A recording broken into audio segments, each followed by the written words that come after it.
किसी भी पर्याय में जाए, समय सारजी में भावनाएं भरी गई है। भिन्न भिन्न प्रसंग, अबद्ध, अस्पष्ट, अनन्य, नियत, अविशेष, ये 5 गुण बताए आत्मा के। अबद्ध, अस्पष्ट, अनन्य, नियत, अविशेष। अनन्य भावना जो है उसमें ये बताया, अलग अलग पर्यायों में ये आत्मा जाकर के जन्म ले रही है, लेकिन अलग अलग पर्याय आत्मा नहीं है। आत्मा तो एक ही है जो अन्य अन्य पर्यायों में जाकर जन्म ले रही है। यदि वहां से पर्याय से दृष्टि हट जाए तो जन्म मरण समाप्त हो जाए। तो ये भावना जो है आचार्य भगवान कुंद कुंद स्वामी जी ने दी है प्रारंभिक गाथाओं में। अबद्ध, स्पष्ट, अनन्य, नियत, अविशेष। नियतता है आत्मा की, अनित्य मत मानो, कभी है कभी नहीं। तो अज्ञानी जीव क्या कहता है, जब तक ये शरीर है, जब तक आत्मा है, शरीर से प्राण निकले तो आत्मा खत्म हो गई, अब नया जन्म होगा, नई आत्मा, नया शरीर उसका। तो ये बहुत बड़ा मिथ्यात्व है। किसके छूटेगा? जो जिनवाणी का स्वाध्याय करेगा, पूर्वाचार्यों की अनुकंपा मानेगा, विनय का भाव रखेगा, वो ही सुन पाएगा, समझ पाएगा। ये बहुत बड़ा पुण्य का उदय है कि अपन सारे जीव इतनी गहरी चर्चा कर पा रहे हैं। हाँ। अब समझ में किस किस के आ रही वो तो आपका विषय है, समझने का प्रयास करोगे तो सब आएगा समझ। और आप मन में ठान के बैठे हमको समझ नहीं देंगे तो फिर कोई नहीं समझा पाएगा, फिर कोई नहीं समझा पाएगा। जितनी कल्पनाएं कर सकते हैं उतनी कल्पनाएं कर लीजिए।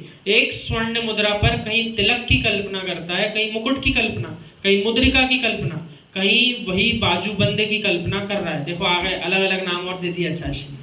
अब हार फूल माला की जगह दूसरे नाम, नाना कल्पनाओं से भरा है। मुकुट एक है या मुद्रा एक है?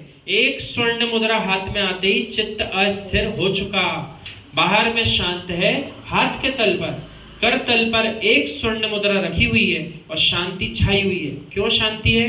क्योंकि क्रांति चल रही है। अब देखो दोनों प्रकार के जीव हैं संसार। 99.99% जीव कैसे हैं?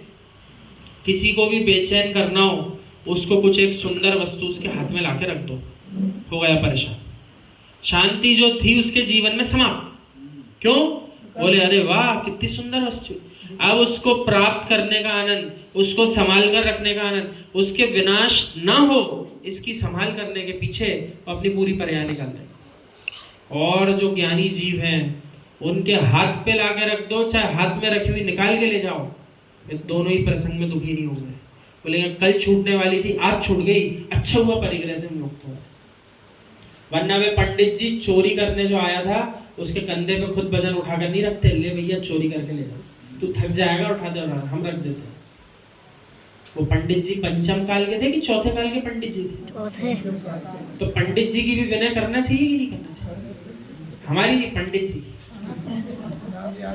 एक पुरुष के करतल पर स्वर्ण मुद्रा है, कक्ष में बैठा हुआ है, किसी पुरुष की ओर देख भी नहीं रहा, किसी स्त्री को भी नहीं देख रहा, किसी मुंडेर को नहीं देख रहा, मुंडेर पर बैठी सगुन चिड़िया को भी नहीं देख रहा, चिंतन कर रहा है अंदर ही अंदर। और जिसने उसको देखा वो यूं देख रहा है, शांत पुरुष बैठा है, भीतर में क्रांति है, महायुद्ध चल रहा है, विचारों का युद्ध इतनी विराटता को प्राप्त हो चुका, स्वयं का जो मानसिक युद्ध चल रहा है उसमें थक करके वो सो गया। पुनः जब जागता है फिर प्रारंभ हो जाता है। ऐसा ही वीतरागी श्रमण भी कर रहे हैं। संसारी को दिख रहा है विहार कर रहे हैं, संसारी को दिख रहा है आहार कर रहे हैं, संसारी को दिख रहा है आराम से शांति से बैठे ही तो हैं, बैठे नहीं है, विहार नहीं कर रहे, निहार नहीं कर रहे, आहार नहीं कर रहे। एक युद्ध है जो प्रतिक्षण चल रहा है जागृत अवस्था में। और जब उस जागृत अवस्था में युद्ध करते करते थकान होती है तो अल्प निद्रा रात्रि के काल में तब लेते हैं जब सारा संसार जाग रहा होता है। भवन में जीवर घूम चोरगा वाली पंक्तियां आप पढ़ोगे तो वहां ये पंक्ति भी आएगी, जब सारा संसार सोता है तब वीतरागी श्रमण जागते हैं, और जब सारा संसार जाग के पाप करता है तब वीतरागी श्रमण अल्प निद्रा लेते हैं। क्योंकि वे जानते हैं जैसे ही पुनः जागूंगा वो युद्ध पुनः प्रारंभ होगा और इन कर्मों की सेना से मुझे लड़ते लड़ते अपने आप को मोक्ष महल में प्रवेश करा। अब जिनको मोक्ष जाना हो वो इतनी मेहनत करो यहाँ आके। तो बाकी सब जैसे आराम कर रहे हैं, घूम फिर रहे हैं, खा पी रहे हैं, आप सब परेशान हो रहे हैं। होली वाले दिन भी चले आए थे, थकान हो गई होगी खेल कूद के, बाकी सबसे पूछो कैसे थक कैसे। तो यहाँ थकने का काम नहीं है, यहाँ तो मोक्ष जिसको प्राप्त करना हो उसको पुरुषार्थ करना है। और आप तो ऐसा विचार करो, हम भी विरले जीव जिनकी बात यहाँ बार बार आती है, क्या आप सब जो यहाँ विरासते हो जैन नगर के विरले जीवों में नहीं आते हो क्या? बाकी क्रिया क्या सारे लोग नहीं करते क्या? सुबह सब करते हैं, लेकिन जो सबसे प्रमुख क्रिया है वो प्रतिदिन कितने जीव कर रहे हैं, उनमें हमारी संख्या आती कि नहीं, इस बारे में विचार करो। कौन सी? स्वाध्याय, स्वयं का अध्ययन स्वयं के लिए, स्वयं के द्वारा, किसी और के द्वारा नहीं, स्वयं के द्वारा।